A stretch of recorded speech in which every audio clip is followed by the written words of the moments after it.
मई 2014 में इनकी सरकार बन जाती है भारतीय जनता पार्टी, और भाजपा के 13 सांसद और विधायक नवंबर 2014 में चीन की यात्रा पर जाते हैं और वहां द पार्टी स्कूल में कुछ शिक्षा ग्रहण करते हैं। द पार्टी स्कूल वहां का एक बड़ा महत्वपूर्ण स्कूल है, जो कम्युनिस्ट पार्टी का स्कूल है, जिसमें देश को और पार्टी को कैसे चलाया जाता है वो सिखाया जाता है। हमारे भारतीय जनता पार्टी के चुने हुए लोग वहां सीखने चले जाते हैं। ग्लोबल टाइम्स की रिपोर्ट मैंने देखी 2017 में, दिसंबर 2017 में, जब गुजरात का असेंबली चुनाव हो रहा था। अब असेंबली चुनाव है गुजरात, तो कोई राष्ट्रीय चुनाव नहीं था। तब ग्लोबल टाइम्स लिखता है, चीनी कंपनियां चाहती हैं कि गुजरात में एक बार फिर प्रधानमंत्री नरेंद्र मोदी जी की ही जीत हो।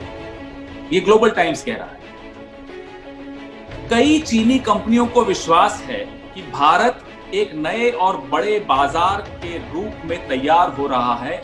इसके लिए मोदी सरकार जो आर्थिक फैसले ले रही है वह चीनी कंपनियों के लिए फायदेमंद है। ये ग्लोबल टाइम्स यानी कि चीन की कम्युनिस्ट पार्टी, यानी कि चीन की सरकार, यानी कि चीन बोल रहा है। ग्लोबल टाइम्स लिखता है कि चीन मोदी जी एवं भारतीय जनता पार्टी के साथ काम करने में अपने आप को बहुत सहज महसूस करता है। जी के काम एवं सोच चीन के बहुत नजदीक है। ग्लोबल टाइम्स आगे लिखता है, and I quote, as a right winger in Indian politics, Modi is more likely to become India's Nixon and will further propel the China India relationship. ये ग्लोबल टाइम्स यानी कि चीन की सरकार कह रही है, यानी कि चीन की कम्युनिस्ट पार्टी कह रही है।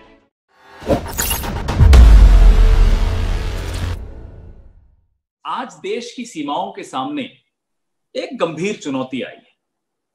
सरकार के सामने, किसी भी सरकार के सामने दो विकल्प होते हैं। या तो वो पूरे देश को साथ लेकर चले और सेना के पीछे खड़े होकर चीन का मुकाबला करें, दुश्मन का मुकाबला करें, और या शुतुरमुर्ग की तरह रेत में सर दबा के कह दें कुछ हुआ ही नहीं, एलएसी पे कोई घुसपैठ हुई।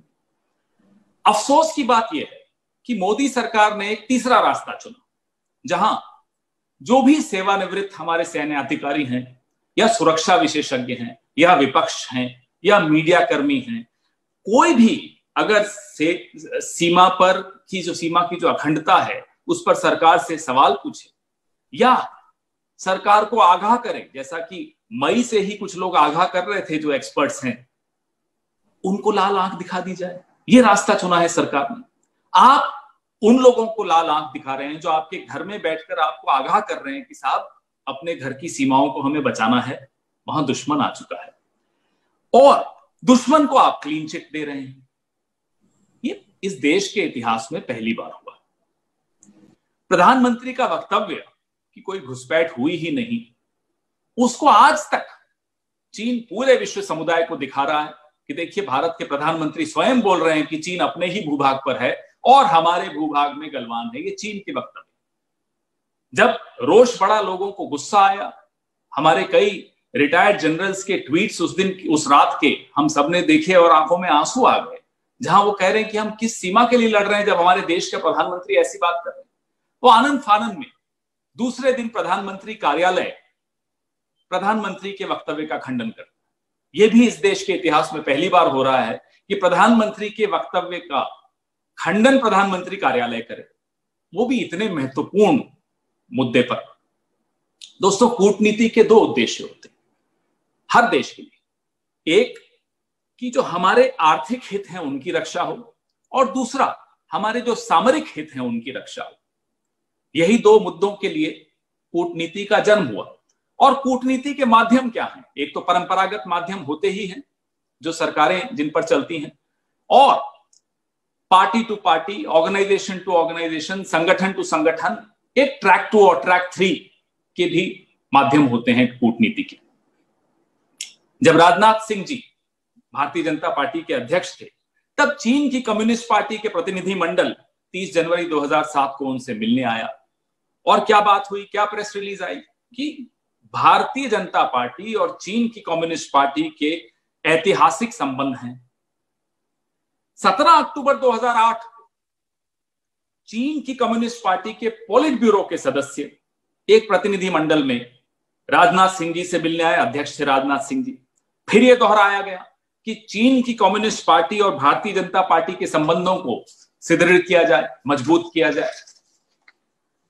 जनवरी 2009 में आरएसएस और भाजपा का एक प्रतिनिधि मंडल चीन की कम्युनिस्ट पार्टी के निमंत्रण पर 5 दिवसीय यात्रा पर चीन गया, जहां याद रखिएगा ये 2009 की बात है, जनवरी की। आरएसएस न तब न अब कोई राजनीतिक दल है, आरएसएस तो राजनीतिक दल है भी नहीं, और भाजपा तब सरकार में भी नहीं थी। लेकिन वहां जाकर अरुणाचल प्रदेश और तिब्बत जैसे मुद्दों पर चर्चा हो रही थी। मैं सिर्फ गिना रहा हूं कि ट्रैक 2, ट्रैक 3 आप जो कहना चाहें। 19 जनवरी 2011 को भारतीय जनता पार्टी के उस वक्त के अध्यक्ष नितिन गडकरी जी अब एक प्रतिनिधि मंडल को लेकर जाते हैं चीन, 5 दिवसीय यात्रा। फिर से वही बात दोहराई जाती है कि दोनों पार्टियों की, चीन की कम्युनिस्ट पार्टी और भारतीय जनता पार्टी के संबंधों को और मजबूती प्रदान करने के लिए वो गए। उसमें विजय जॉली भी थे, उसमें और भी अनेक नेता थे। मई 2014 में इनकी सरकार बन जाती भारतीय जनता पार्टी की, और भाजपा के 13 सांसद और विधायक नवंबर 2014 में चीन की यात्रा पर जाते हैं और वहां द पार्टी स्कूल में कुछ शिक्षा ग्रहण करते हैं। द पार्टी स्कूल वहां का एक बड़ा महत्वपूर्ण स्कूल है, जो कम्युनिस्ट पार्टी का स्कूल है, जिसमें देश को और पार्टी को कैसे चलाया जाता है वो सिखाया जाता है। हमारे भारतीय जनता पार्टी के चुने हुए लोग वहां सीखने चले जाते हैं।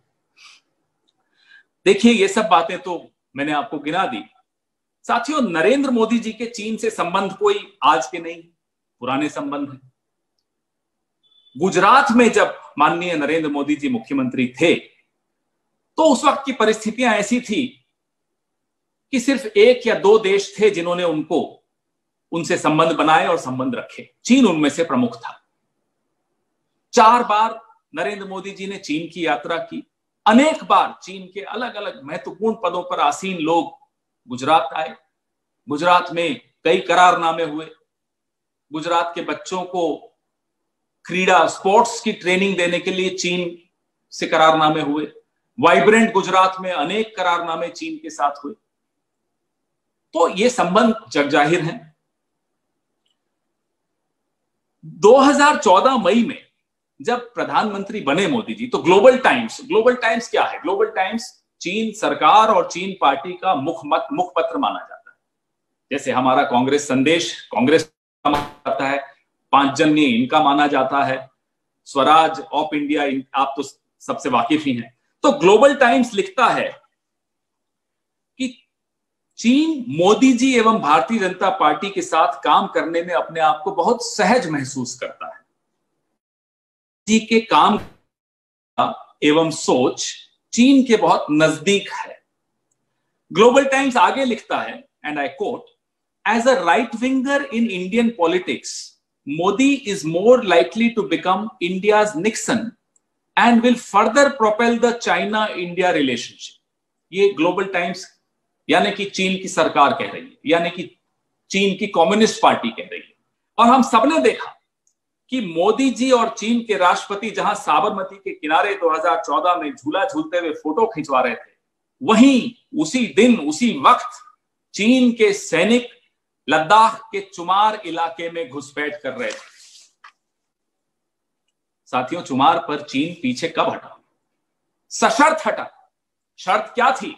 शर्त यह थी कि जो तिबले नाम के इलाके में भारत की ऑब्जर्वेशन हट है, भारत के जो बंकर्स हैं, वो सब भारत पहले हटाएगा, फिर चीन पीछे हटेगा। भारत ने शर्त मानी।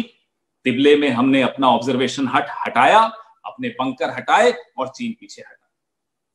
हमारे इलाके के थे वो बंकर, कोई चीन के इलाके में नहीं थे। हम भारत की सेना, भारत की सरकारें कभी किसी दुश्मन के इलाके में नहीं, हम अपने इलाकों की रक्षा करते हैं। ये हमारी उसूल रहे हैं।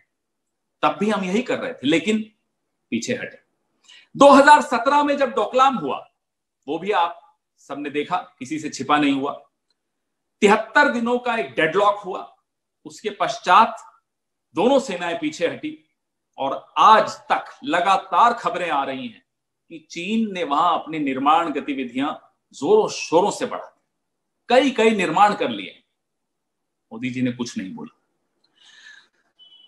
एक बड़ा हैरान करने वाला ग्लोबल टाइम्स की रिपोर्ट मैंने देखी 2017 में, दिसंबर 2017 में, जब गुजरात का असेंबली चुनाव हो रहा था। अब असेंबली चुनाव है गुजरात, तो कोई राष्ट्रीय चुनाव नहीं था।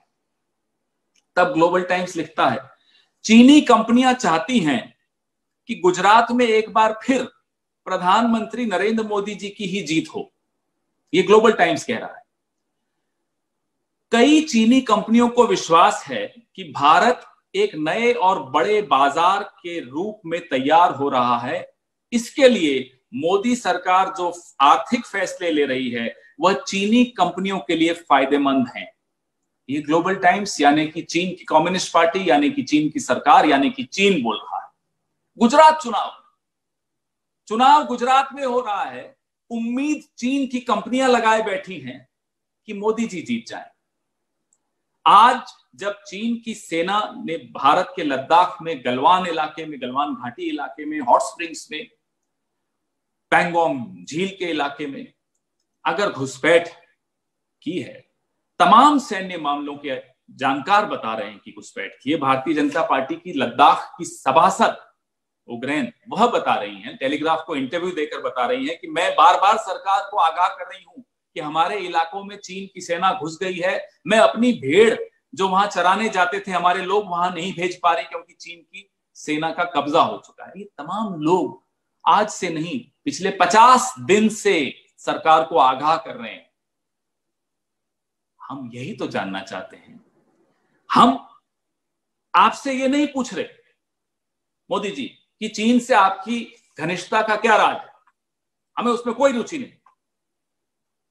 देश को रुचि है तो हम ये जानना चाहते हैं कि राजनाथ सिंह जी अध्यक्ष थे, गडकरी जी अध्यक्ष थे, अमित शाह साहब अध्यक्ष थे, तीनों जब अध्यक्ष थे तो चीन की कम्युनिस्ट पार्टी और भारतीय जनता पार्टी, आप सरकार में हो या नहीं हो, आपके संबंध मजबूत करने के लिए आपने कई प्रयास किए। वो भी आए, आप भी गए, बार बार ज्वाइंट स्टेटमेंट्स निकालते रहे। वहीं आप सीखने जा रहे हैं कि पार्टी का अर्थव्यवस्था में कैसे हस्तक्षेप होना चाहिए, यह भी सीखने गए थे साहब। उसका देश को क्या लाभ मिला? हम सिर्फ ये जानना चाह रहे हैं कि देश को इन संबंधों का क्या लाभ मिल रहा है। आज जब सीमाओं पे दुश्मन घुस रहा है तो ये संबंध क्यों नहीं काम आ रहे? हम ये जानना चाहते हैं आपसे। हम यह भी जानना चाहते हैं कि भारत के राष्ट्रीय सुरक्षा सलाहकार अजीत डोवल साहब के सुपुत्र शौर्य डोवल इंडिया फाउंडेशन के मार्फत किन किन देशों की यात्रा करते हैं, किन किन लोगों से मिलते हैं, क्योंकि वक्त ऐसा लाजिमी है और ये इसके जवाब चाहिए देश। शौर्य डोवल साहब कोई छोटा आदमी नहीं है, राष्ट्रीय सुरक्षा सलाहकार के सुपुत्र हैं और वो इंडिया फाउंडेशन के तहत जाते हैं, अलग अलग देशों में जाते हैं, अलग अलग लोगों से मिलते हैं, क्या बात होती है, क्या संबंध बनते हैं, क्या करते हैं वो जाकर। हम पूरा देश ये जानना चाहते हैं। आप इस देश के रहनुमा हैं मोदी जी। आप तालियों की आहट और वोटों की चाहत के लिए आप सब कुछ न्यौछावर करने को तैयार हो जाते हैं, तो सवाल तो आप ही से उठेंगे। और बजाय इसके कि आप सवालों के जवाब दें, बजाय इसके कि आप अपना पूरा जो भी आपने आज तक चीन के साथ आपकी गुडविल है, पूरे विश्व में जो आपकी गुडविल है, वो कभी आपने क्वाड नाम का कुछ बना दिया, कभी आपने स्क्वाड बना दिया, जो भी आपकी गुडविल है उसका सदुपयोग भारत की सीमाओं की रक्षा के लिए आपकी कूटनीति क्यों नहीं कर पा रही है? यह सवाल का जवाब भी आप ही को देना होगा। बजाय इसके कि आप सवालों का जवाब दें, बजाय इसके कि आप दुश्मन को लाल आंख दिखाएं, आप अपने ही देश के विपक्ष, अपने ही देश के सेवानिवृत्त फौजियों को, जनरल्स को, अपने ही देश के मीडिया को कटघरे में खड़ा करना चाहते हैं। आखिर क्या बात है? क्यों चीन को क्लीन चिट दी जा रही है? क्यों चीन आपकी बातों पर वहां ताली बजा रहा है? क्यों आपका गुणगान ग्लोबल टाइम्स सुबह से शाम तक पिछले 15 साल से 20 साल से कर रहा है? और क्यों उसका नतीजा ये निकला कि आज सीमाओं पर घुसपैठ चीन द्वारा की जा रही है और आप कुछ नहीं? कहना एक बात होती है कि अक्सर चीन हमारा है और नेपाल 370 स्क्वायर किलोमीटर आपका ले जाए, नक्शे में दिखा दे, आप कुछ बोले नहीं, वो सामने सबके दिख रहा है। अरुणाचल में क्या हो रहा है, आपके अपना सांसद आपको दिखा रहा है। लद्दाख में क्या हो रहा है, हम सब आपको बता रहे हैं, आपकी अपनी सभासद आपको बता रही है। तो लफाजी से तो देश नहीं चलता, लफाजी से राजनीति भी नहीं चलती। अब तो आप सरकार चलाने पे आमदा है, लफाजी से वो नहीं हो पाएगा।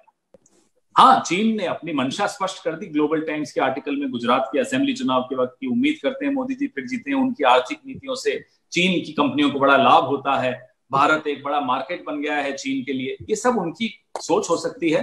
भारत का नागरिक, भारत का वोटर अपने तरीके से अपनी सरकार चुनता है। किसी देश को इस मुगालते में नहीं रहना चाहिए कि वो भारत की वोटिंग बिहेवियर पर कोई प्रभाव डाल सकता है। नंबर 2, ये प्रश्न तो जायज है कि राष्ट्रीय सुरक्षा सलाहकार के सुपुत्र इंडिया फाउंडेशन के मार्फत अलग अलग देशों की यात्रा करते हैं, बैठकों में हिस्सा लेते हैं, अलग अलग तरह के लीडर्स से मिलते हैं, देशों के लोगों से मिलते हैं, थिंक टैंक्स से मिलते हैं, संगठनों से मिलते हैं। हाँ, क्या बात होती। ये सब होने के बाद भी भारत की लद्दाख की वो सीमा, गलवान वैली, जो कभी डिस्प्यूट में नहीं थी, डिस्प्यूट में आ जाती है। 45 सालों में कभी उस बॉर्डर पे इस तरह की घटना नहीं घटी थी जिसमें हमारे 20 सैनिक शहीद हो जाएं। तो ये प्रश्न तो उठेंगे कि ये क्या है इंडिया फाउंडेशन, क्या काम है इनका, क्या भूमिका है इनकी, क्या कूटनीति का कौन सा ट्रैक चला रखा है इन्होंने कि जिसके नतीजे में ये निकल रहा है और कोई रास्ता नहीं निकल रहा। तो ये प्रश्न उठेंगे, ये सवाल का जवाब देश के रहनुमा को देना चाहिए। अगर आपको हमारे वीडियोस पसंद आए तो प्लीज लाइक करें, सब्सक्राइब करें और शेयर करें।